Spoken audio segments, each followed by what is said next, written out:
शिव तत्व को जानने वाले भगवान शंकर की कथा कहती है कि किसी भी शिवालय में, किसी भी देवालय में जब आप कोई आस और विश्वास के साथ में जाते हैं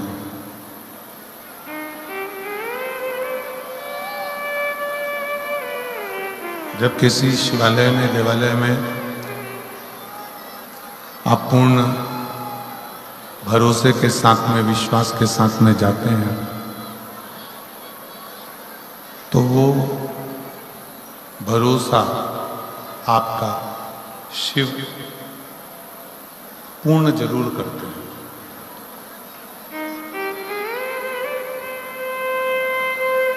शिव महापुराण की कथा कहती है, भगवान शंकर का चरित्र कहता है, शिव तत्व कहता है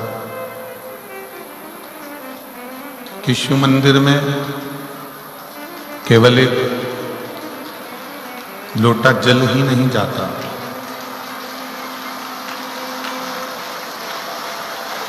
भगवान शंकर के मंदिर में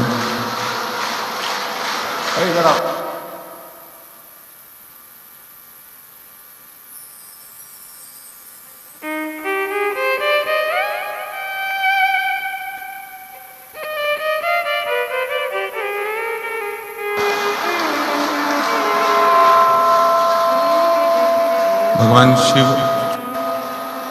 ओगड़दानी, त्रिकालदर्शी, कैलाशी, अविनाशी। बक्से चालू कराओ, बक्से बंद पड़े हैं, बक्से में आवाज,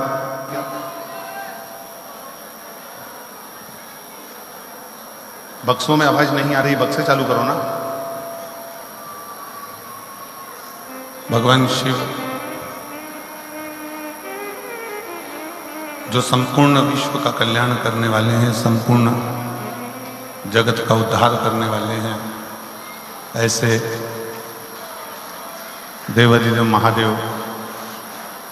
भगवान शंकर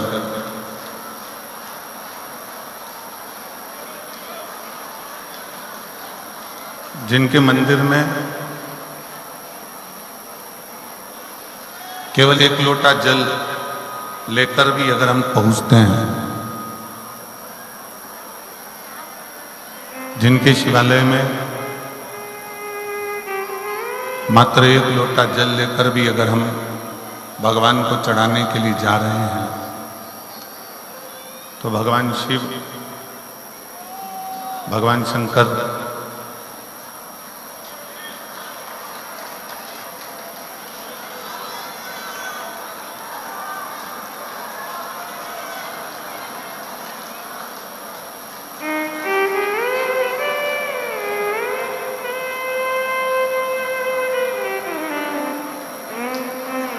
भगवान शंकर, भगवान शिव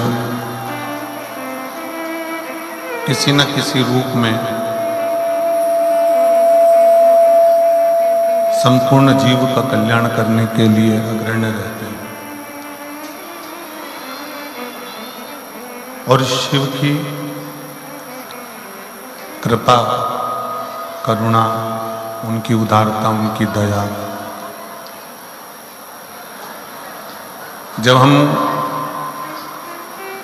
एक क्षण के लिए भी भगवान शंकर के मंदिर में जा रहे होते हैं, भगवान शिव के मंदिर में पहुंच रहे होते हैं, भगवान शंकर के मंदिर में एक विश्वास के साथ में, एक भरोसे के साथ में जा रहे होते हैं, तब भगवान शिव करुणा करते जरूर।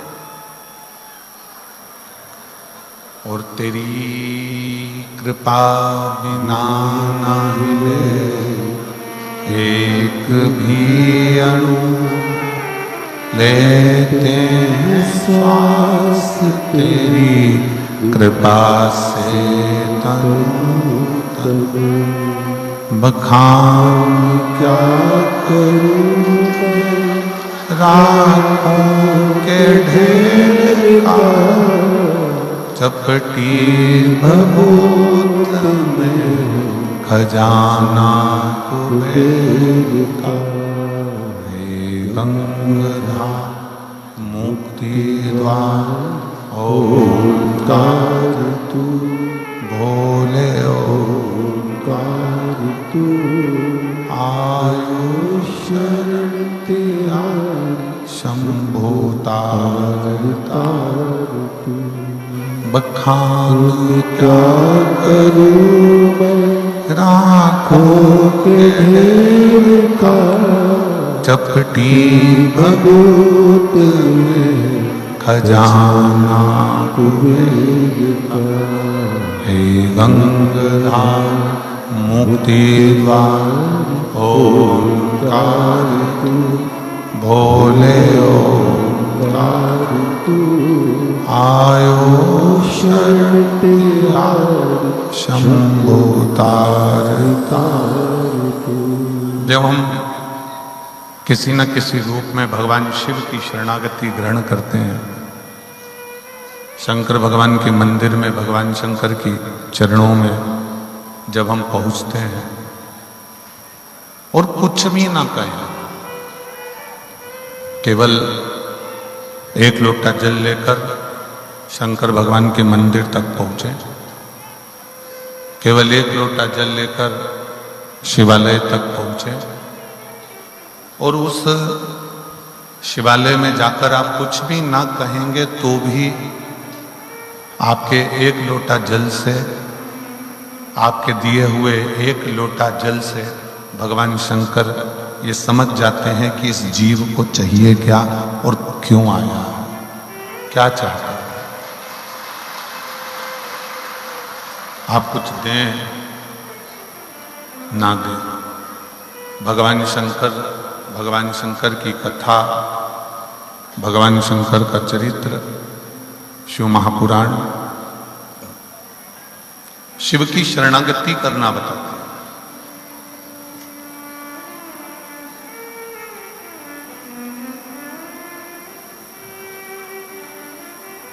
एक संत से एक व्यक्ति ने प्रश्न किया कि हमने सुना है कि भगवान के मंदिर में जाते हैं, शंकर के मंदिर में जाते हैं तो हमारे दुख कट जाते हैं। शिव के मंदिर में जाएंगे तो हमारे दुख कट जाएंगे, हमारे तकलीफें, हमारे कष्ट मिट जाएंगे, समाप्त हो जाएंगे। संत ने उत्तर दिया, संत बोले कि केवल मंदिर में जाने से ही दुख नहीं कटेंगे, आपने जिस दिन मंदिर में जाने का विचार अपने दिल में लेकर आ गए उस दिन से ही तेरे दुख कटना प्रारंभ।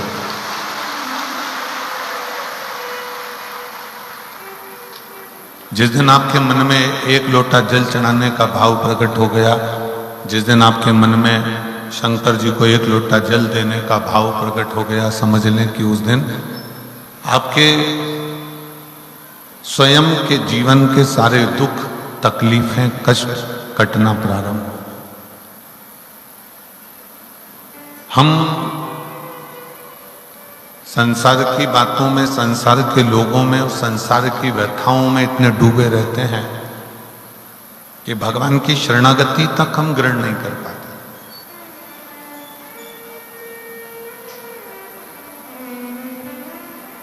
केवल तन जा रहा है मंदिर पर मन नहीं पहुंच पा। कई लोग ऐसे भी हैं जो रोज मंदिर जाते हैं, रोज शिवालय जाते हैं, शंकर के मंदिर जाते हैं, तो भी बाद में कहते हैं कि गुरुजी भगवान ने तो हमारी सुनी ही नहीं, शिव जी ने तो हमारी सुनी ही नहीं। उसका कारण केवल एक है, उसका कारण है कि आपका तन तो मंदिर तक जा रहा है, शरीर तो मंदिर तक जा रहा है, पर आपका मन मंदिर तक नहीं पहुंच पा रहा, शंकर तक नहीं पहुंच पा रहा।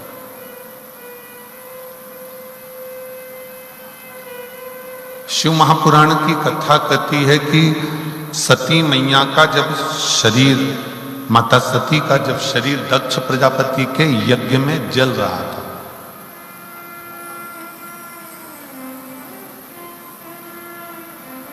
माता सती का शरीर जब दक्ष प्रजापति के यज्ञ में भस्म हो रहा था, तब दुनिया के लोगों को लगा कि सती मां जलकर भस्म हो रही है। तब दुनिया के लोगों को लगा कि माता सती जल रही हैं, भस्म हो रही हैं, माता सती का शरीर जल रहा है, सती भस्म हो रही हैं।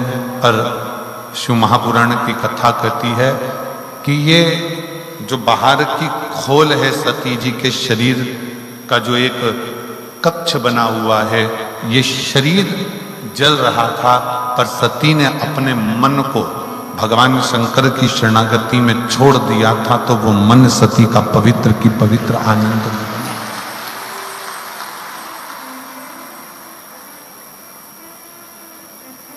शरीर तो जला, पर मन शिव में लगा रहा, भगवान शंकर की शरणागति में लगा रहा। भगवान शिव की शरणागति में वो मन रमा। कई लोग हैं संसार में,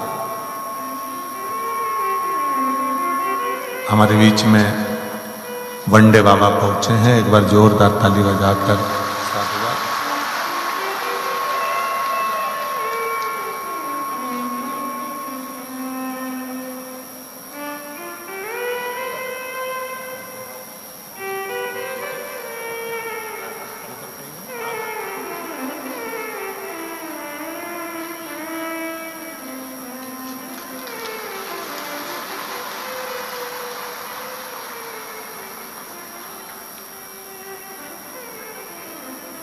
पूरे भारत की परिक्रमा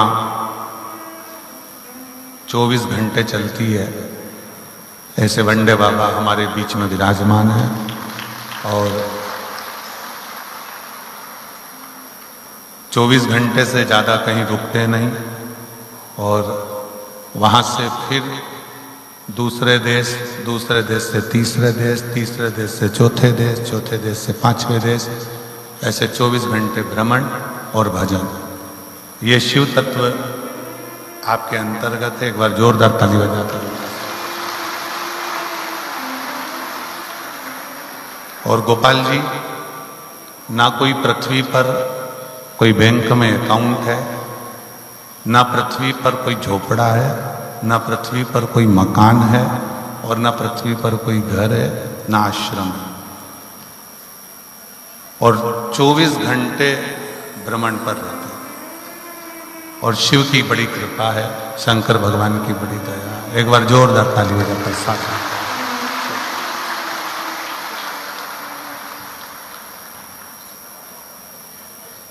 शिव कृपा से, भगवान शंकर की करुणा और उनकी उदारता,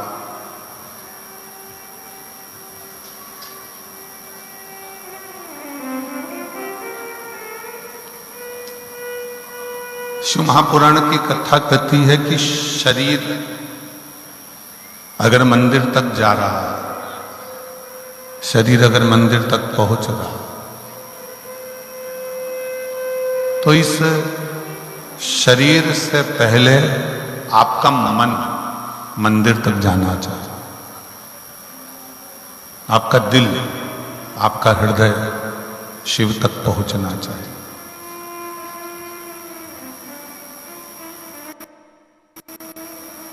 दुनिया में कई लोग ऐसे हैं कि वो मंदिर तो जा रहे हैं, शिवालय तक भी पहुंच रहे हैं, शंकर भगवान को एक लोटा जल भी समर्पित कर रहे हैं, शंकर भगवान का गुणगान भी कर रहे हैं, शिव तत्व को धारण भी कर रहे हैं, पर उनका चित्त, उनका मन मंदिर तक नहीं पहुंचता, शिव तक नहीं पहुंचता।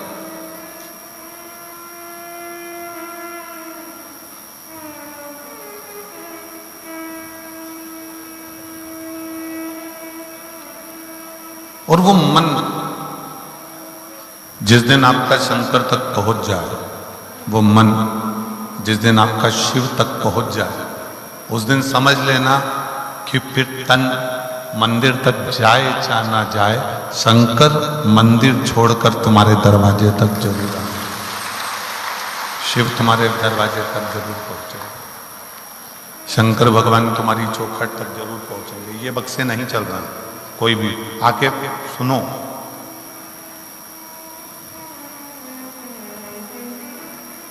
भगवान शिव, भगवान शंकर, भगवान ओगड़दानी, त्रिकालदर्शी, कैलाशी, अविनाशी शंकर फिर आपके दरवाजे तक जरूर आते हैं। सती मैया ने अपने मन को शिव तक भेज दिया था, शंकर भगवान तक।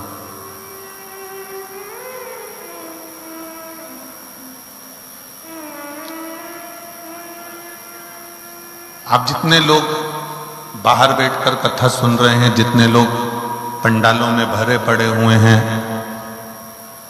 आज तो हम आ रहे थे तो हम देख रहे थे कि रोड पे भी लोग बैठे हुए हैं। जब हम गोविंद जी इधर से आ रहे थे ना, तो हमने देखा कि संत निवास के बाहर जो रोड बनी हुई है, उस रोड पर भी लोग बैठे हुए हैं, उस रोड पर भी लोग बैठे थे। आप जहां बैठे हो, आप जिस जगह पर बैठे हो, यदि आपका मन, आपका चित्त शिव में लगा हुआ है, तो ये मानकर चलो कि शंकर एक ना एक दिन तुम्हारे घर तक जरूर पहुंचेंगे और तुम्हारे ऊपर कृपा करेंगे। एक कथा शिव महापुराण की बड़ी सुंदर आती है।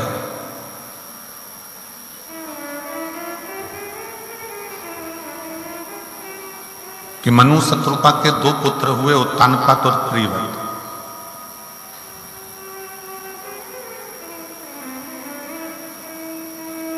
उत्तानपाद की दो धर्म पत्नियां थी, एक सुनीति, एक सुरुचि। और ये आपने शिव महापुराण की कथा में नहीं, श्रीमद् भागवत में भी सुना होगा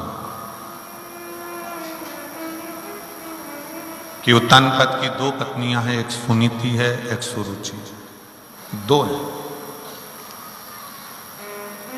एक नीति का पथ निश्चित करती है, एक रुचि का पथ निश्चित करती है। कल हमने कथा में कहा था आप सभी को कि मनुष्य दो मन से सोचता है।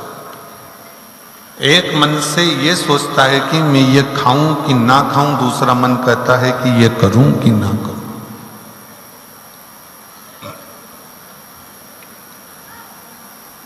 और प्रत्येक संसार के जो मानव हैं,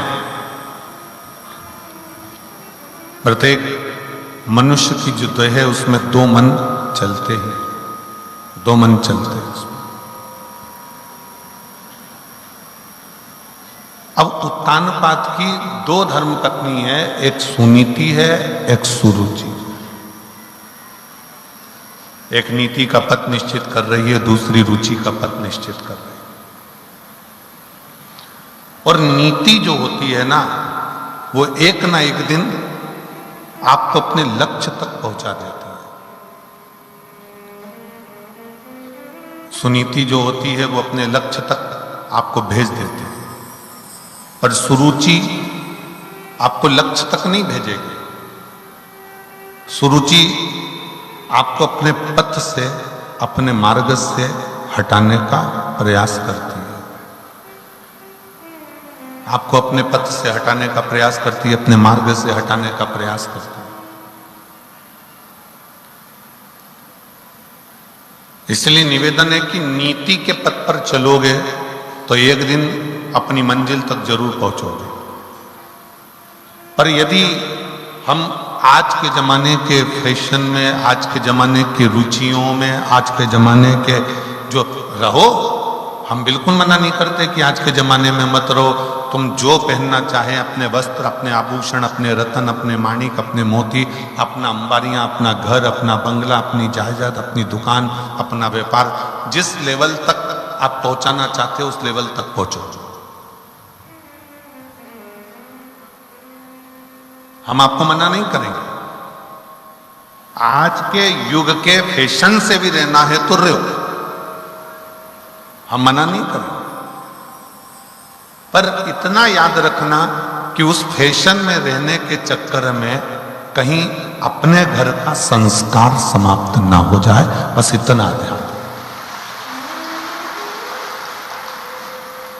खूब फैशन में रहो, खूब अच्छे से रहो, तुम्हारी मर्जी पड़े तो खजूर वाली चोटी बनाओ, तुम्हारी मर्जी पड़े जैसा तुम रह सकते हो वैसे खूब अच्छे से। बार बार मनुष्य का जन्म तो मिलेगा नहीं, अरे बोलो तो जम के, बार बार मिलने वाला नहीं है। ऊपर जाने के बाद धर्मराज आपसे ये नहीं पूछेगा कि आपने कितना कमाया है, धर्मराज आपसे ये नहीं पूछेगा कि तेरे पास कितनी प्रॉपर्टी है, धर्मराज आपसे ये नहीं पूछेगा तेरी दुकान कितनी है, धर्मराज ये नहीं पूछेगा कि तूने कितना माल खाया, धर्मराज ये नहीं पूछेगा कि गुलाब जामुन खाई कि इमरती खाई कि भजिया खाया कि पकोड़ा खाया, धर्मराज ये भी नहीं पूछेगा कि तेरे बच्चे कितने, धर्मराज ये भी नहीं पूछेगा कि तेरी पत्नी कैसी थी, धर्मराज ये भी नहीं पूछेगा कि तेरी बेटा बेटी दामाद कैसे थे। धर्मराज तो ये पूछेगा कि तू पृथ्वी पर गया था, मृत्यु लोक में गया था, तुझे इतना अच्छा मनुष्य का शरीर दिया था, तूने एंजॉय करा कि नहीं करा, ये जरूर पूछेगा कि पृथ्वी पर जाने के बाद तू खुश रहा कि नहीं रहा। इतना अच्छा शरीर मिलने के बाद भी अगर तुम दुख रो रो के अरे मेरे बेटे का जॉब नहीं लगा, अरे मेरी बेटी का ऐसा हो गया, मेरे परिवार में ऐसा हो गया, देवर ऐसा हो गया, जेठ ऐसा हो गया, पत्नी ऐसी हो गई, पति ऐसा हो गया, बच्चे ऐसे हो गए, पूरी जिंदगी रोते रोते रोते रोते निकाल दिया, तो भगवान भी कहेगा इतना अच्छा शरीर दिया था और तूने पूरे शरीर को बर्बाद कर दिया रोते रोते। इतना अच्छा तेरे को चेहरा दिया था, इतना अच्छा तेरा स्वरूप दिया था, तेरे को घर दिया था, अगर तू इस शरीर को सही तरह से भगवत भजन करते हुए फुल आनंद के साथ, पूरी खुशी के साथ अगर इस शरीर का प्रयोग करता तो तेरा जीवन सार्थक हो जाता। क्यों? हमने जो शरीर मिला है ये परमात्मा की कृपा से मिला, उसकी दया से मिला, और कृपा की ना होती जो आदत तुम्हारी तो सोनी रहती अदालत तुम्हारी। गरीबों के दिल जो जगह तुम न पाते तो किस दिल में होती इबादत तुम्हारी। ये शरीर उस परमात्मा ने बड़े सोच समझ कर दिया, बड़ी करुणा के साथ, बड़ी दया के साथ, बड़ी कृपा के साथ दिया। इसका प्रयोग, इसका सदुपयोग आप कैसे करना चाहेंगे ये आपके ऊपर निर्भर करता है, आपके ऊपर निर्भर करता है।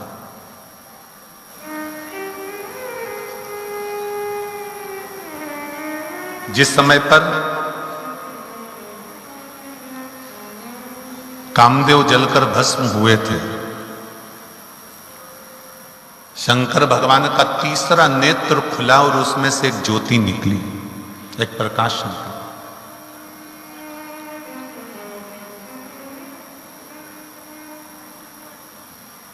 शिव जी का तीसरा नेत्र खुला और उसमें से एक ज्योति निकली और वो ज्योति से कामदेव जलकर भस्म हो गया। कामदेव जलकर भस्म हो गया।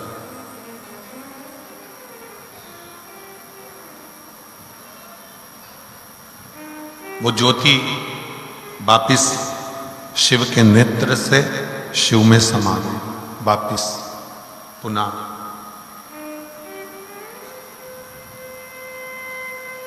फिर एक बार मां जगतजननी जगदम्बा के साथ में, माता पार्वती जी के साथ में जब मंगल विवाह भगवान शिव का हुआ और जगत धात्री मां दुर्गा ने, मां अंबा ने अपने मस्तक पर जब कुंकू की बिंदी अपने मस्तक पर जब बिंदी को लगाया, तब पहली बार जब भगवान शंकर ने मां जगतजननी की मांग में सिंदूर को भरा, और वो सिंदूर का भरना और सिंदूर का तत्व बिंदी से मिलना, अब इधर हरियाणा का तो हमको नहीं मालूम है यहां का व्यवहार, और परंतु इतना जरूर हम जानते हैं कि चाहे हरियाणा हो, चाहे राजस्थान हो, चाहे पंजाब हो, चाहे कहीं पर भी हो, शादी के समय पर पति जब पत्नी की मांग भरता है तो सिंदूर इतना भरता है कि वो नाक पर गिरता है, नासिका पर गिरता है। आवाज सेट नहीं हुई है, बाहर की आवाज रिटर्न होकर आ रही है, अंदर के बक्से बंद पड़े हुए हैं। आकर जरा सेट करिए और समझिए उसको।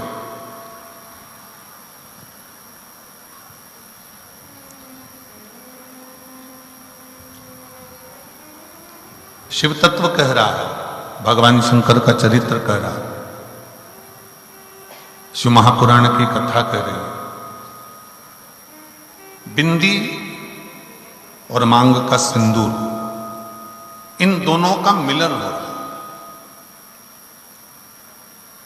इन दोनों का मिलन हो रहा है, मांग के सिंदूर का और बिंदी का। अगर आपने देखा हो, यदि कोई बिहार साइड के अगर कोई हो तो उनके स्मरण में होगा कि बिहार की जो मेरी जीजियां हैं, बिहार की मेरी बेटियां, मेरी जीजियां, मेरी माताएं, नासिका से महाराज जी सिंदूर भरना प्रारंभ करती हैं तो मांग के मध्य भाग तक सिंदूर भरती हैं। किसी ने देखा है? जम के तो बोलो जरा, देखा है आप लोगों ने? नासिका से सिंदूर भरना प्रारंभ करती हैं तो मध्य ये ब्रह्मांड तक सिंदूर को वो भरती है। अब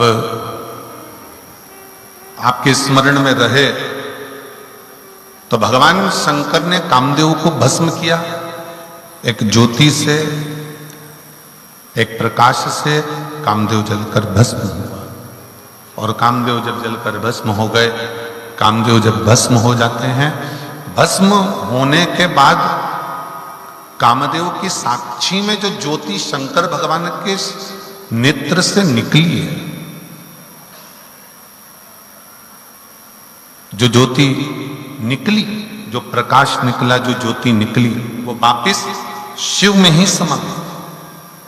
पर जिस समय पर माता पार्वती जी के मांग में सिंदूर भरा जा रहा था और बिंदी से उस सिंदूर का जब मिलन मां के मस्तक की उस बिंदी से जब हो रहा था, तब एक ज्योति फिर वापस प्रकट हो गई थी, पुनः प्रकट हो वापस।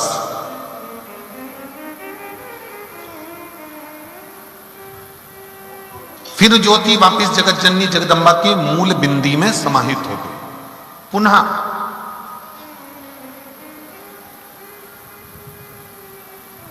अब शिव में भी एक ज्योति है, माता जगतजननी जगदम्बा में भी एक ज्योति है, दोनों में ज्योति है। इसलिए मां जगतजननी जगदम्बा को ज्योता वाली कहते हैं और शिव जी को ज्योतिर्लिंग कहते हैं, दोनों का समावेश। उसको ज्योता वाली कहते हैं, उसको ज्योतिर्लिंग कहते हैं। अब इस क्रम को आगे बढ़ाया गया और जिस समय पर भगवान श्री शरणानंद कार्तिकेय जी महाराज रुष्ट होकर चले गए, कार्तिक बाबा जब रूठ कर चले गए, कार्तिकेय बाबा जब रुष्ट होकर चले गए, तब मां जगतजननी और भगवान शिव ने कार्तिकेय को ढूंढने के लिए अपन दोनों के ही बिंदु से उस ज्योति को प्रकट किया। वो ज्योति प्रकट हुई और वो ज्योति को प्रकट किया गया। और जैसे ही वो ज्योति प्रकट होती है, शंकर पार्वती के सम्मुख में हाथ जोड़कर कहती है कि बताओ प्रभु मेरे लिए क्या है। शंकर भगवान और माता पार्वती जी कहते हैं कि ज्योति तुम मेरे और शिव के तेज पुंज से, ज्योतिर से ही तुम ज्योति प्रकट हुई हो। तुम्हें पहले तो क्या चाहिए वो मांगो। ज्योति ने हाथ जोड़कर कहा कि मैं आपकी पुत्री कहलाऊं, आपकी बेटी, मैं आपकी बेटी कहलाऊं। और दूसरा, मां, जिस स्थान पर मैं आप दोनों का स्मरण करूं, जिस स्थान पर मैं आप दोनों को याद करूं, वो स्थान जगत में पूज्य होता चले जाए, पूज्य हो। शिव जी ने वर दे दिया, मां जगत जननी जगदम्बा ने, माता पार्वती जी ने वर दे दिया। शंकर भगवान और पार्वती मैया ने कहा, पर एक निवेदन हमारा है कि हमने आपको प्रकट इसलिए करा है कि आप षडानंद कार्तिकेय जी को ढूंढ कर लेकर आओ, कि कार्तिकेय है कहां। आप जाओ कार्तिकेय बाबा को ढूंढने के लिए, षडानंद कार्तिकेय को ढूंढने के लिए जाइए, पहुंचो यहां से। चलिए, मां ज्योति स्त्री का रूप लेकर, बड़ा सुंदर स्वरूप बनाकर जब चली, उनको लगा कि ऐसे कार्तिकेय बाबा मिलने वाले नहीं है, मेरी सामर्थ्यता नहीं है। यदि आपने प्रयागराज की कथा को टीवी पर सुना होगा और छत्तीसगढ़ की एक कथा यदि आपने टीवी पर सुनी होगी तो हमने उसमें वर्णन किया था कि षडानंद कार्तिकेय जी जब तारकासुर को मारने के लिए जाते हैं, गला पकड़ रहा है बाबू, षडानंद कार्तिकेय जी जब तारकासुर को मारने के लिए जाते हैं, तब तारकासुर को मारने के लिए जाते समय षडानंद कार्तिकेय जी ने कह दिया था कि मां, मैं इस तारकासुर का संहार कर दूंगा, मैं इस तारकासुर को समाप्त कर दूंगा। तब माता पार्वती जी ने कह दिया था, नहीं षडानंद, तुम ये शब्द ना बोलो कि मैं तारकासुर का संहार करूंगा, ये शब्द निकाल दो कि मैं तारकासुर का संहार करूंगा, क्योंकि मैं जहां रहता है वहां फिर कोई कार्य हो नहीं पाता। जहां पर मैं शब्द है, जहां पर मेरा शब्द है, जहां मैं जुड़ गया, जहां अहंकार का शब्द जुड़ गया, जहां अभिमत्ता का शब्द जुड़ गया, फिर वहां भगवान बहुत दूर हो जाता है, परमात्मा बहुत दूर हो जाता है। आप में से परे हो, आप में से दूर हो जाओ। अब जो ज्ञान माता पार्वती जी ने कार्तिकेय को दिया था, वो ज्ञान माता ज्योति को ये ज्ञान प्राप्त था। तो माता ज्योति ने ये मन में विचार कर लिया कि मैं कार्तिकेय को नहीं ढूंढ सकती, ये मेरी सामर्थ्यता नहीं है। और मेरी जीजियां जितनी बैठी हैं, मेरे जीजा जितने बैठे हैं, जितनी मेरी माताएं बैठी हैं, जितने मेरे भाई बैठे हैं, जितनी मेरी बहनें बैठी हैं, जितने मेरे भगवान के ये परम भक्त शिव के बैठे हैं, उनसे एक निवेदन करूंगा कि जिंदगी में कोई भी बड़ा काम हो ना, कोई भी बड़ा काम हो, तो तुम ये अंदाजा लगाकर बैठना कि ये तुम नहीं कर रहे हो, करने वाला तो स्वयं देवाधिदेव महादेव है जो कर रहा है। ये आप नहीं कर रहे हो, ये करने वाला स्वयं शिव है। प्रभु आपकी कृपा से सब काम हो रहा है, करते हो भोले बाबा, मेरा नाम हो रहा है। ये हम नहीं कर रहे, करने वाला स्वयं शिव है। ये हमारी सामर्थ्यता नहीं है कि हम कुछ कर पाए।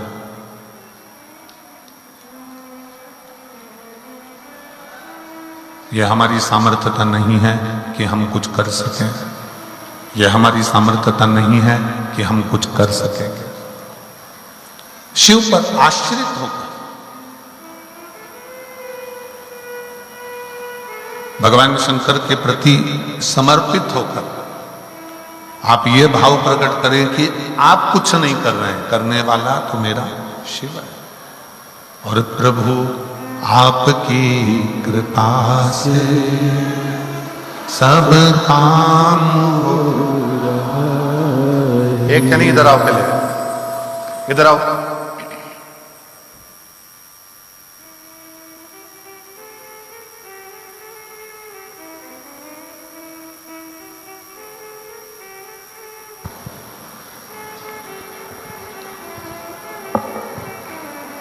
प्रभु आपकी कृपा से सब काम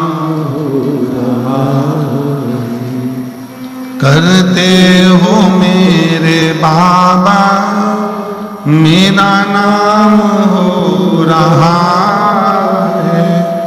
करते हो मेरे बाबा, मेरा नाम हो रहा है। प्रभु आपकी कृपा से सब काम हो रहा है। प्रभु आपकी कृपा से सब काम हो रहा है। ज्योतिर को लगा कि ये मेरे बस की बात नहीं। ज्योति को यह एहसास हो गया कि मैं कार्तिकेय जी को ढूंढूं, ये मेरे बस का नहीं है। मेरी सामर्थ्यता नहीं है कि मैं कार्तिकेय को ढूंढ सकूं। ये मेरी सामर्थ्यता नहीं कि मैं कार्तिकेय को ढूंढ पाऊं। हमारी सामर्थ्यता कार्तिकेय जी को ढूंढने की है ही नहीं। फिर कौन ढूंढेगा, कौन साधेगा? तब स्वयं ज्योति को लगा कि ढूंढने में अगर कोई सहायता कर सकते हैं तो केवल एक कर सकते हैं, और वो देव अधिदेव महादेव कर सकते हैं। उसके सिवाय कोई सहायता नहीं कर सकता। सहायता करेंगे तो केवल देव अधिदेव महादेव ही करेंगे। भगवान शंकर ही सहायक हो सकते हैं, इसके सिवा कोई सहायक नहीं हो सकता। ये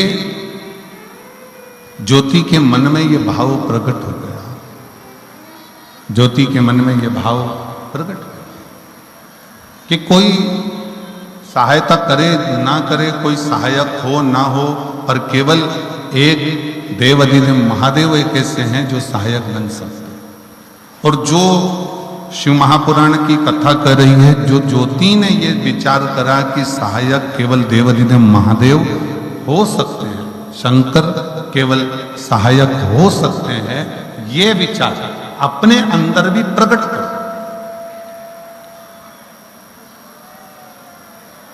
ये विचार अपने अंदर भी प्रकट करिए कि आप स्वयं कुछ नहीं, अगर करेंगे तो स्वयं देवाधिदेव महादेव स्वयं सहायक बनकर कार्य कर सकते, स्वयं देवाधिदेव महादेव। और शंभु शरणे पड़ी मांगू घड़ी रे घड़ी, दुख काटो दया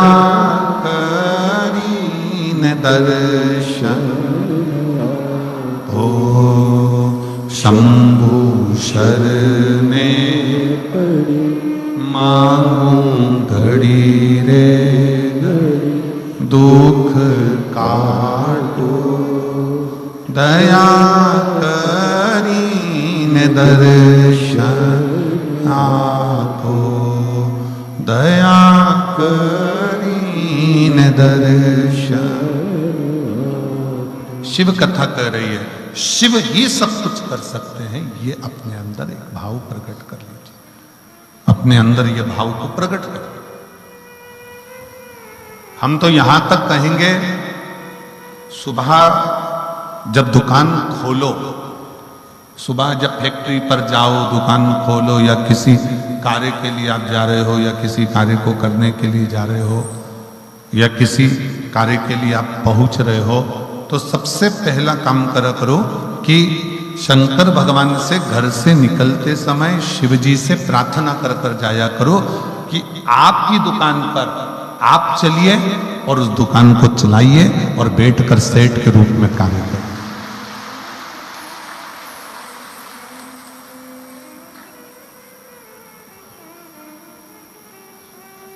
शिव सेठ है, भगवान शंकर सेठ है, और हम उसके चाकर हैं। हम उसको कहें कि आप चलो, आप संभालो, आप चलिए, आप संभालिए। आपकी दुकान है, आपकी फैक्ट्री है, आपका घर है।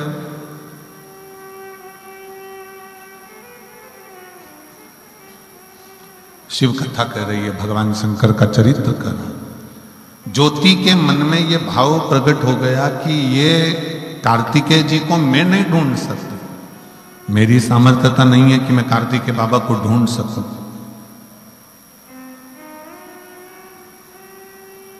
मेरी सामर्थ्यता नहीं है कि मैं कार्तिकेय को ढूंढ पाऊंगा। तब ज्योति ने एक काम किया, जब हमारे बस का कोई काम ना रहता है तब शंकर भगवान के पार्थिव लिंग का निर्माण करना चाहिए। पार्थिव शिवलिंग का निर्माण करो।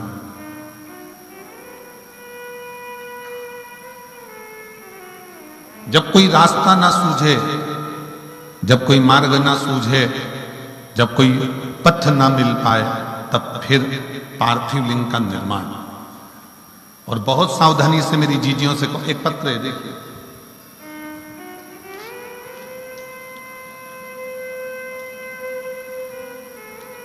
मेरा नाम पूजा है, मैं दड़वी सिरसा की रहने वाली हूँ। कहीं बैठी हो तो हाथ हिला सकती हैं। आप ही बेटा, आ जाओ, एक बेलपत्र ले जाना चाहिए। मेरा नाम पूजा है, मैं दड़वी सिरसा की रहने वाली हूँ। मेरा मोबाइल नंबर ये है। बाबा की कृपा का मैं क्या गुणगान करूँ गुरुदेव। मैंने सुना था कि सबको झोली भर कर देता है भगवान शंकर। जो शिव महापुराण के कथा के पंडाल में बैठकर दिल लगाकर कथा को सुनता है, उसको मेरा शंकर जरूर देता है। गुरुजी, मैं गोपाल जी कांडा जी को, श्री गोविंद जी कांडा जी को सर्वप्रथम धन्यवाद दूंगी, क्योंकि उन्हीं की वजह से पिछले वर्ष 2024 में और 2025 में हमको शिव महापुराण की कथा श्रवण करने का सौभाग्य मिला। गुरुदेव, पिछले वर्ष 2024 में 27 फरवरी से 2 मार्च तक आपने शिव महापुराण की कथा का वर्णन किया। 7 दिन पंडाल में बैठकर मैंने कथा को श्रवण किया। आपने बताया था कि शाम के समय प्रदोष काल में दीप लगाना चाहिए, और प्रदोष काल का दिया कभी खाली नहीं जाता, वो दीप का फल मिलता जरूर है। जैसे आपने कल भी कथा में कहा कि प्रदोष काल का दीप जरूर जलाओ। मैंने भी इसी पंडाल में बैठकर बाबा से प्रार्थना करी थी कि बाबा, मैंने दूसरे के मुंह से सुना है कि शिव पुराण के पंडाल में बैठकर जो मांगते हैं वो मिलता है, क्या मुझे सरकारी नौकरी मिल सकती है? मेरे बाबा से मैंने प्रार्थना करी, घर पहुंची, और रोज शाम को बेलपत्र के वृक्ष के नीचे हमने शिवलिंग की स्थापना करना प्रारंभ करी। मट्टी उठाकर पार्थिव शिवलिंग बनाते, पार्थिव शिवलिंग का पूजन करती, वहीं की वहीं पानी डालकर विसर्जन कर देती। रोज शाम के समय दिया लगाती, बाबा से प्रार्थना करती, मंदिर में जाकर झाड़ू लगाती, पोछा लगाती और अपनी विद्याध्ययन करती। गुरुदेव, 1 वर्ष भी मेरे बाबा ने पूर्ण नहीं होने दिया और मुझे सरकारी नौकरी पटवारी के पद पर नियुक्त कर दिया। मैं बाबा को धन्यवाद देती हूँ। आज मैं पटवारी बनी हूँ और बाबा की कृपा से बनी हूँ। ये शिव है, ये शंकर, ये ओघड़ी, ये दया, एक विश्वास, एक भरोसा, एक दृढ़ता जब आपके भीतर प्रकट होती, हम कहेंगे संपूर्ण सिरसावासियों से ही नहीं, जो आस्था चैनल पर कथा सुन रहे हैं उनसे भी, जो फेसबुक यूट्यूब पर कथा श्रवण कर रहे हैं उनसे भी, और जो बाहर के 9 पंडालों में बैठकर कथा का रसतत्व ग्रहण कर रहे हैं उनसे भी, कि अपने जीवन में जब तुम्हें लगे कि मेरा कोई कार्य अटक रहा है और ये मेरे बस की बात नहीं है, तब एक पार्थिव शिवलिंग, मिट्टी वहीं की वहीं उठाओ और पार्थिव लिंग का निर्माण कर कर, पूजन कर कर, वहीं की वहीं उसका विसर्जन कर दो। वह शिवलिंग का निर्माण तुम्हें फल बहुत देगा और तुम्हें कार्य में सफलता देगा।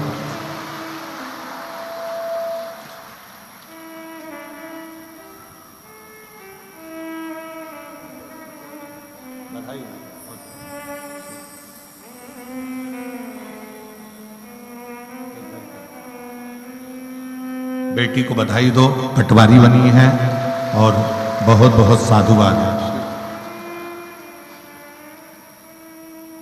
जब हम शिव के पार्थिव लिंग का निर्माण करते हैं, जब हम भगवान शंकर के पार्थिव लिंग का निर्माण करते हैं और शंकर भगवान के पार्थिव लिंग को जब हम बनाते हैं तो स्वयं देवाधिदेव महादेव भगवान शंकर को उस लिंग में आकर विराजमान होना ही पड़ता है और वर देना ही पड़ता है।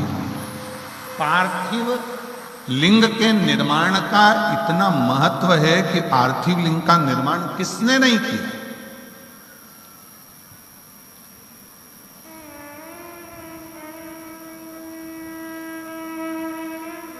महाराज जी, राम जी भी अयोध्या से लंका तक गए महाराज जी, तो प्रत्येक स्थान पर उन्होंने पार्थिव लिंग का निर्माण किया। प्रत्येक स्थान पर कभी गोविंद जी, गोपाल जी, कभी एक बार योग लगे तो राम पथ गमन में अगर आप जाएंगे, अयोध्या से लेकर लंका तक का जो भारत सरकार ने राम पथ गमन बनाया है, उस राम पथ गमन में जितने राम जी के मंदिर नहीं है गोविंद जी, जितने किसी देवता के मंदिर नहीं है, उतने शंकर जी के मंदिर हैं, क्योंकि राम जी जहां रुकते थे वहां शिवलिंग का निर्माण करते थे। पूरे अयोध्या से लंका तक राम पथगमन जो बनाया है सरकार ने, उस राम पथगमन में जितने राम जी के मंदिर नहीं, उससे ज्यादा शंकर जी के मंदिर, सबसे ज्यादा शिव जी के मंदिर हैं, क्योंकि राम जी जहां रहते थे वहां रात्रि विश्राम करके दूसरे दिन शंकर जी की स्थापना कर कर पार्थिव लिंग का पूजन कर कर फिर वहां से आगे बढ़ते।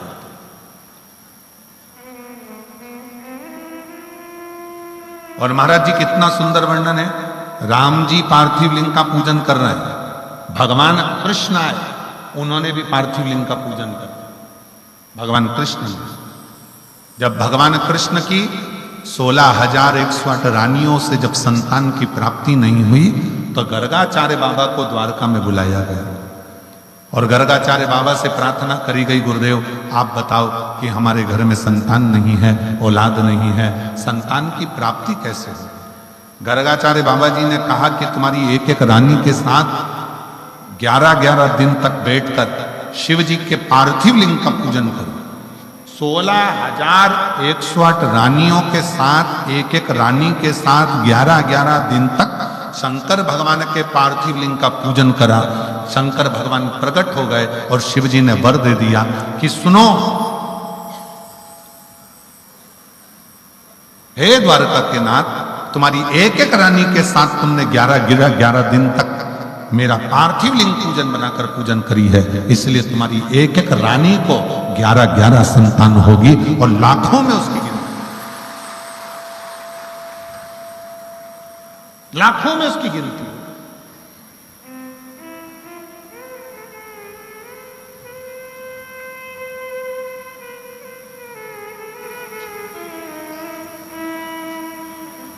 अब इतनी बड़ी द्वारका में 16,108 रानियों से 11 बच्चों ने जन्म लिया, 10 लड़का और 1 लड़की प्रत्येक रानी के थे महाराज। प्रत्येक रानी के 10 लड़के और 1 लड़की थे।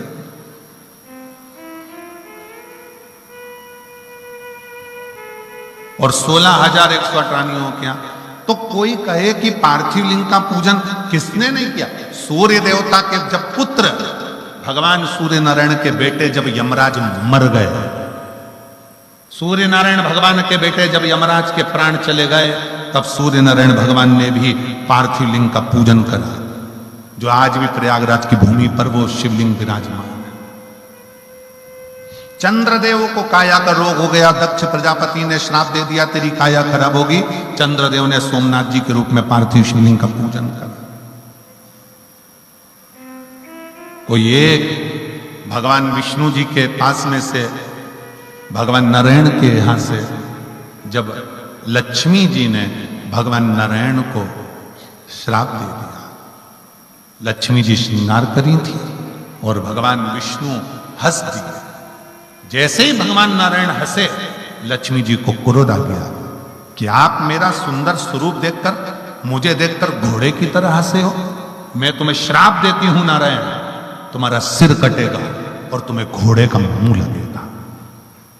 भगवान विष्णु को हयग्रीव अवतार लेना पड़ा, घोड़े का मुंह लगा है भगवान नारायण।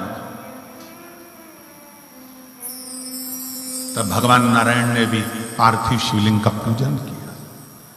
ब्रह्मा जी जब माता का श्राप, सावित्री जी का श्राप जब ब्रह्मा जी को लग गया कि पूरे ब्रह्मांड में, पूरी पृथ्वी पर तुम्हारा कहीं मंदिर नहीं होगा, जब श्राप लगा तब भगवान ब्रह्मदेव ने भी शंकर के पार्थिव लिंग का पूजन किया। राम जी, भगवान कृष्ण, सूर्य नारायण भगवान, चंद्रदेव, राहु, केतु, ऐसा कोई देवता 33 कोटि देवी देवताओं में कोई ऐसा देवता हो। भगवान गणेश जी महाराज पार्थिव लिंग का पूजन करते हैं, भगवान षडानंद कार्तिक के पार्थिव लिंग का पूजन करते हैं। कोई एक देवता ऐसा बता दो जो पार्थिव लिंग का पूजन ना करता।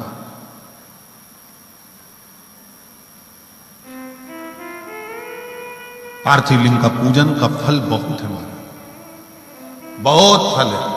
पार्थिव लिंग का पूजन करने वाले व्यक्ति कभी निष्फल नहीं हो सकते।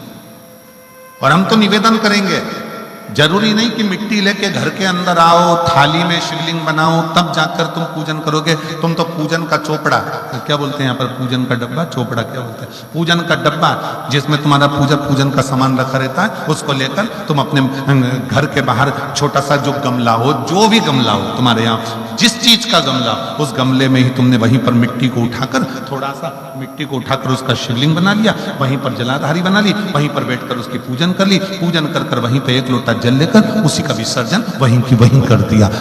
कौन करा है कि घर में लाओ फिर बनाओ, वहीं करो, वहीं विसर्जन करो। पार्थिव पार्थिव है।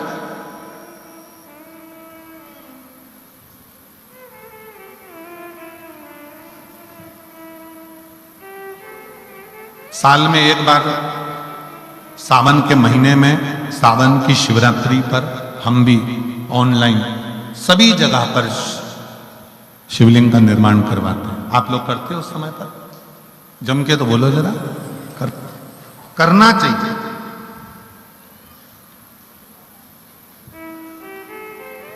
वो एक बार साल में इसलिए पार्थिव शिवलिंग का निर्माण करवा देते हैं कि अगर आपने साल भर नहीं भी करा तो कम से कम एक बार मेरा वो घरदानी आपके घर के अंदर प्रवेश तो कर जाए और किसी ना किसी तरह से तुम्हारा दुख तो हर जाए, तुम्हारा कष्ट तो हर जाए। पार्थिव लिंग का प्रवेश तुम्हारे घर के अंदर करवा दो। पार्थिव शिव कथा कर रही है, भगवान शंकर का चरित्र कर रहा है। ज्योति विचार कर रही है, ज्योति के मन में ये भाव प्रकट हो गया कि मैं शिवलिंग का मैं करूं तो करूं क्या, तो मैं शंकर भगवान को अग्रण्य लेकर चलती हूं। तो ज्योति ने ये विचार कर लिया कि अब षडानंद कार्तिकेय जी को अगर कोई ढूंढ सकता है तो स्वयं ओघड़दानी शिव ही ढूंढ सकता, स्वयं शिव के सिवा कोई नहीं। और फिर निवेदन है महाराज, भगवान शंकर की जो शरणागति है, शिव जी की जो कथा है, शंकर भगवान का जो भजन है, शिव का जो मंत्र जाप है, शिव का जो स्मरण है, वो हमको बल देता ही। एक पत्र है, देखो,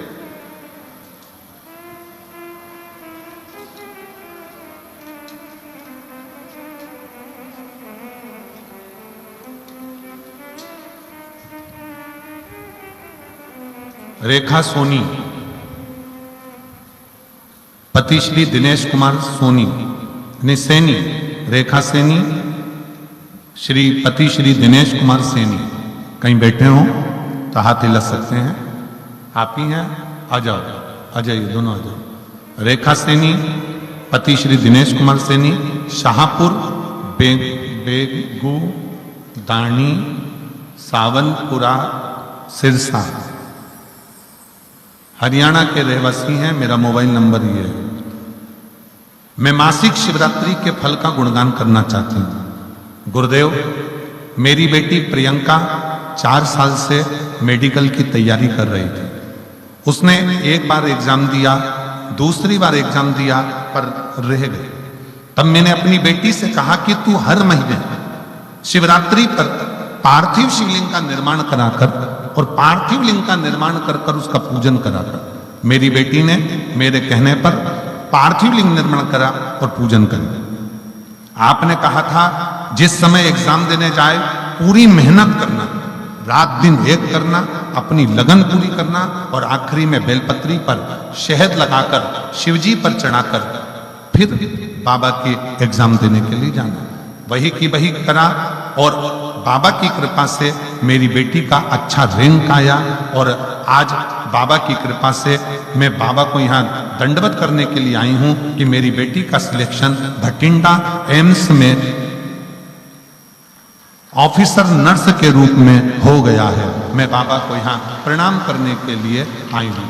गुरुदेव, मुझे 2004 में एक बीमारी हो गई थी जिसमें मुझे खाने के दवाई, सोने की दवाई, यहाँ तक मुझे चलने फिरने के लिए भी इंजेक्शन लेना पड़ता था। लेकिन जब से 2021 से हमने आपकी कथा सुनना प्रारंभ करी है, जो बीमारी 2004 से थी, हमने कथा श्रवण करना जब प्रारंभ करी और कुंदकेश्वर महादेव के नाम से शिवजी पे चढ़े हुए जल का आचमन करना प्रारंभ करा, आज बाबा की कृपा से जो दवाई में 2004 से खा रही थी, आज 2021 से मेरी दवाई गोली बंद हो गई है और मैं पूर्ण तरह से स्वस्थ हूं। मैं बाबा को यहाँ प्रणाम करने के लिए आई हूं। शिव तत्व इसी को कहते हैं, शंकर इसी को।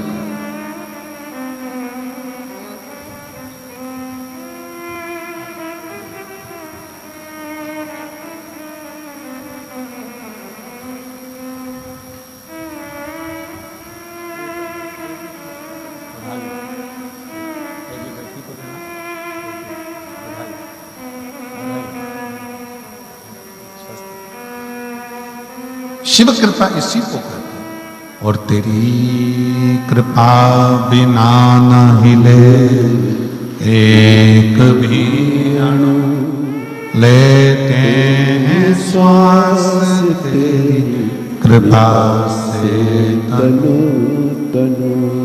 बखान क्या करूं मैं राखों के ढेर का, चपटी बबूत में खजाना कुबेर का। हे गंगधार मुक्ति द्वार ओंकार तू, भोले ओंकार तू। आयो शरण तिहार शंभु तार तार। बखान क्या करूं मैं राखों के ढेर का, चपटी भभूत में खजाना कुबेर का। शिव कथा कर रही है, भगवान शंकर का चरित्र कर रहा है, शिव महापुराण का चरित्र कर रहा है। पार्थिव लिंग का जो पूजन है वो सहज नहीं, वो सरल नहीं। और एक और बात याद रखो, कोई भी त्योहार आता है ना, कोई भी त्योहार आएगा, उसके पहले तुमको बहुत डराया जाएगा। रक्षाबंधन आएगा तो लोग डराएंगे, अभी राखी मत बांधना।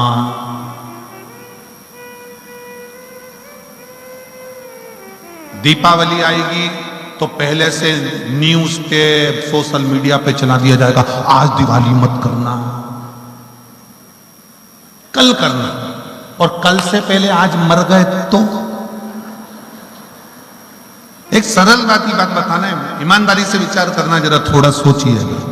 उसके पहले मर गए तो। शिव महापुराण की कथा तो कहती है कि रोज शंकर भगवान को जब एक लोटा जल चढ़ाओ और दिया लगाओ तो ये सोचो कि मेरे घर में रोज की दिवाली है, रोज की दिवाली। मेरे ओघड़दानी मेरे शंकर भगवान को जब हाथ में बांधने वाली मोली का लच्छा थोड़ा सा चढ़ाओ तो रोज बाबा से कहो मेरे घर में रोज रक्षाबंधन है, प्रतिदिन की मैं राखी बांध। जब जब त्योहार आएगा तब तब सनातन धर्म का लोगों ने मजाक बनाने के लिए, सनातन धर्म को नीचा करने के लिए लोगों ने हमारे त्योहारों को तोड़ना चालू कर दिया। रक्षाबंधन आएगा, डरा देंगे, भद्रा लगा है। रोज लगता तो कौन सा उखाड़ा कर लेते, तुमको मालूम ही नहीं पड़ पाता। तुम अपनी भक्ति में रमते, तुम हमारे भजन में रमते, तुम स्मरण में भजते ना। दिवाली पूजन कर रहे हो तो लोग कहेंगे आज मत करना, कल करना, परसों करना। कोई भी त्योहार आएगा, तुम्हारे यहाँ मकर संक्रांति आ जाए, तुम्हारे यहाँ कलहोनी आ जाए, तुम्हारे यहाँ कोई भी पर्व आ जाए, लोग उसमें भी बस डराने का काम करेंगे। शिवरात्रि आएगी तो लोग डराएंगे, अभी ये मत चढ़ा देना, वो मत चढ़ा देना। यहाँ तो शिव पुराण कहती है एक चोर शंकर पे खुद चढ़ गया और तुम तो चढ़ाने की बात कर रहे हो। बोलो कथा सुनी कि नहीं सुनी? सुनी कि नहीं सुनी?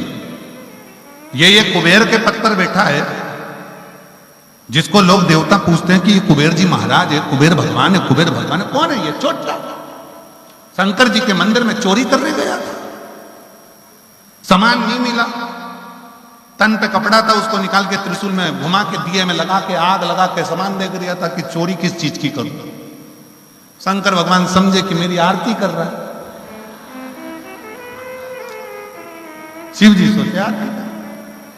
शंकर भगवान प्रकट हो गए, मांग तुझे क्या चाहिए? कुछ नहीं चाहिए, मैं तो चोर था। शंकर भगवान कहते आज से तू कुबेर के सिंहासन पर बैठ जा। कुबेर को नीचे उतार दिया, चोर को कुबेर बना दिया। शिव है। दूसरा चोर चोरी करने गया, चोरी करने गया तो वहां पर कुछ मिला, ऊपर लगी थी चांदी की जलाधारी। उसने कहा यहां तो टेबल कुर्सी कुछ भी नहीं, शंकर जी पे चढ़ गया। शंकर भगवान पे जो चढ़ा तो शंकर भगवान प्रकट हो गए, मांग तुझे क्या चाहिए? उसने कहा प्रभु तुम कौन हो? शंकर भगवान बोले मैं शिव, ओघड़दानी शंकर। उसने कहा प्रभु पहले तो कभी प्रकट नहीं हुए। शंकर भगवान बोले कभी तू चढ़ा भी तो नहीं था, आज पहली बार तू चढ़ा। रोज जल चढ़ता था, दूध चढ़ता था, बेलपत्र चढ़ता था, धतूरा चढ़ता था, दही चढ़ता था, मधु चढ़ता था, बेलपत्र चढ़ती थी। आज तो पूरा ही चढ़ गया। इससे बढ़कर और क्या? सहज। कोई तुमको डराए, शिव जी को ये मत चढ़ा देना, शंकर भगवान को ये मत चढ़ा देना, शंकर भगवान को वो मत चढ़ा देना। दिल से तुम जो भगवान को दोगे, भगवान वो सब स्वीकार करता है। सब। कितना सुंदर प्रसंग आता है, दुर्योधन के मेवा त्यागे, साग भी दूर घर खाई, सबसे ऊंची प्रेम सगन। भगवान को क्या चाहिए? कोई तुमको डराए, अरे शिवरात्रि पर ये मत चढ़ाना, शिवरात्रि पर वो मत चढ़ाना, शंकर भगवान को ऐसा मत करना, शिव जी को इस समय पे जल मत चढ़ाना, शंकर भगवान को इस समय पे धतूरा मत चढ़ाना, शंकर भगवान को ये मत चढ़ाना। शिव महापुराण की कथा कहती है मरने का समय निश्चित नहीं है, तो शंकर जी को पाने का समय भी निश्चित नहीं है। जब मर्जी पड़े तब तक, तुम्हारा जब मन करे तब शंकर को भजो। तुम्हें लग रहा है, यहां तक शिव महापुराण की कथा कहती है। एक प्रसंग में आता, हमने पहले वर्णन किया है, जब बहुत घर का कोई व्यक्ति बिल्कुल लास्ट स्टेज पर अगर कोई बात अड़ गई है और लग रहा है कि बहुत दुख सामने खड़ा हो गया है, तो रात को 9:15 का एक उपाय यूट्यूब पे डाल रखा है। उसको करना, प्रारंभ करना, फिर हमको लिख कर भेजना कि बाबा ने सुना कि नहीं सुना। ठीक है, रात्रि के 9:15 वाला भी उपाय, रात्रि के समय भी शिव बैठा है कर। समझ?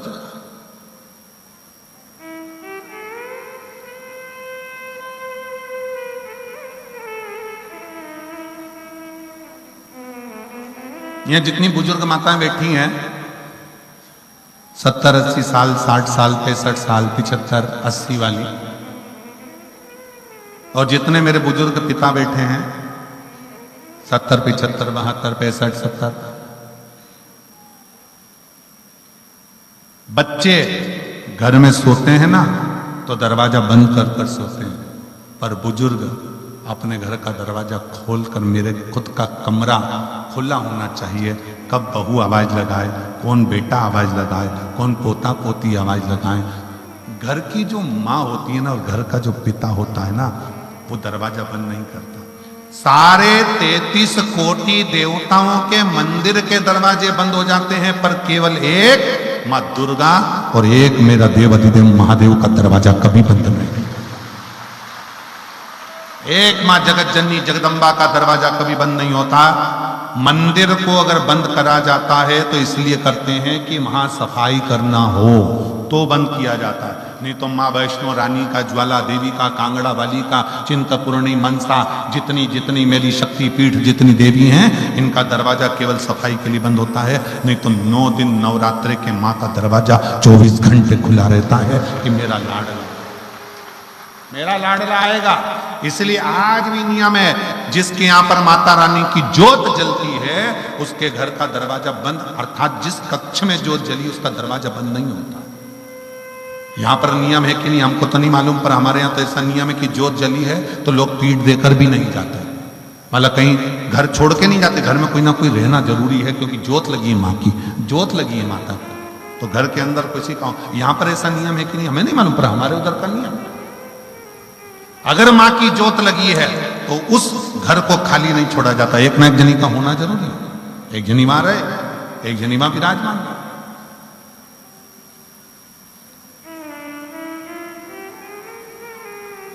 हमारे कुबेरेश्वर धाम पर 25 फरवरी से 3 मार्च तक जो रुद्राक्षोत्सव होता है, या रुद्राक्षोत्सव हर साल जो होता है, हमारा घर सीहोर में, पर हम 9 दिन तक सीहोर जाते ही नहीं।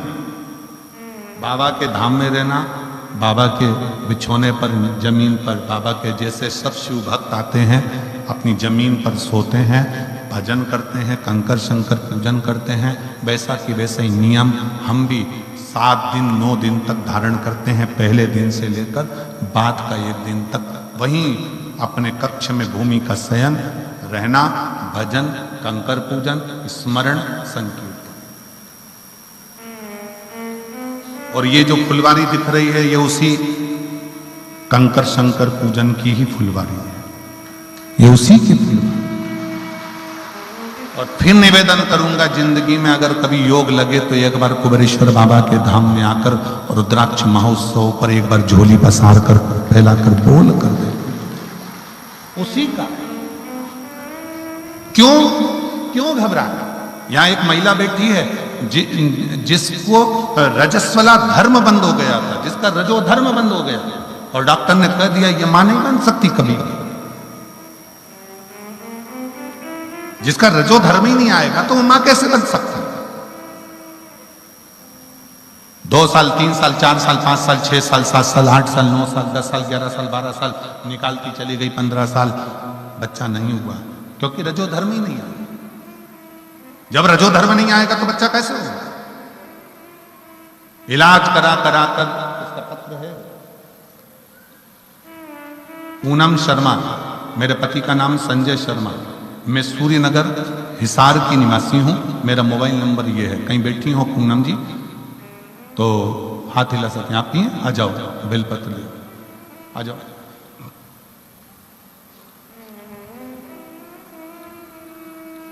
इंतजार करते करते 10 साल 12 साल, क्योंकि रजो धर्म ही नहीं आता, मैं रजस्वला ही नहीं होता। डॉक्टर ने कह दिया मां नहीं बन सकती, आज छोड़ दी, विश्वास छोड़ दिया।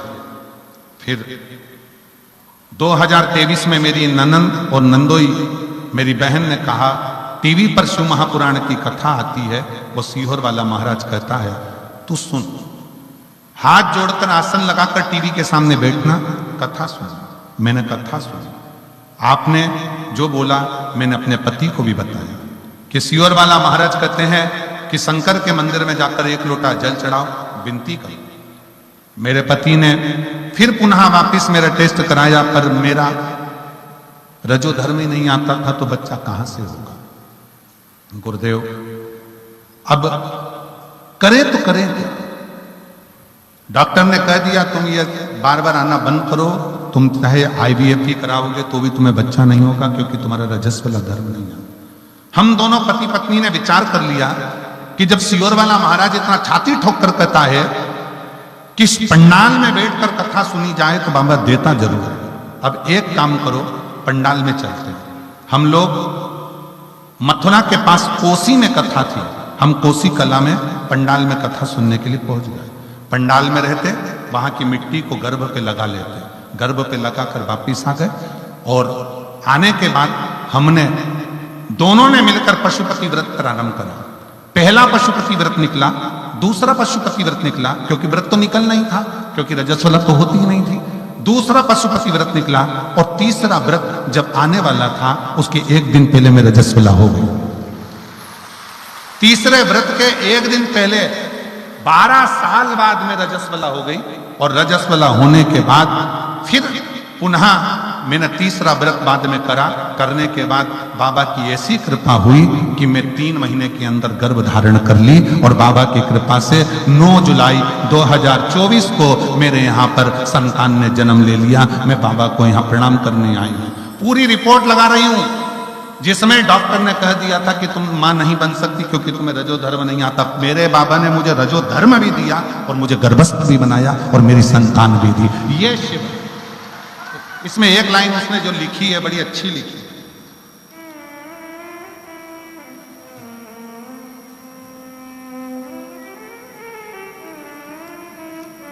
तेरह साल से हारी हुई, पत्र को जरा पढ़ेंगे तो आपको भी खुशी होगी। 13 साल से, LED पर पढ़िएगा, 13 साल से हारी हुई छोटी सी शिव भक्त को बाबा ने जिता दिया। इससे बढ़कर और क्या है? शिव तत्व किसको कहा, शंकर किसको कहा?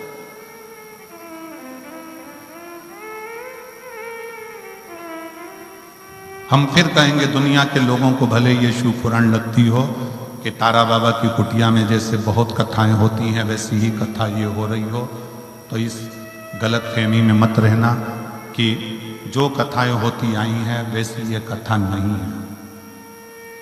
यहाँ से सुना, यहाँ से निकाल दिया, बचा कुचा कपड़े से झटकार दिया, ये वो कथा नहीं है। इसका एक एक तत्व आप जब धारण करते हो, आप अपनी जिंदगी में उतारते हो। जब पिछले वर्ष बात कर गए, इस वर्ष के पर्चे ढेर लगे हैं, तो आने वाले समय में मेरा विश्वास करता है हमारा ज्यादा देर नहीं, हम अगले वर्ष का भी इंतजार नहीं करेंगे। हमारा मन और विश्वास करता है अगर दिल से सुनी है तो जो 6 तारीख से भटिंडा पंजाब में मार्च में कथा है उसमें आपका पर्चा वहां पर जरूर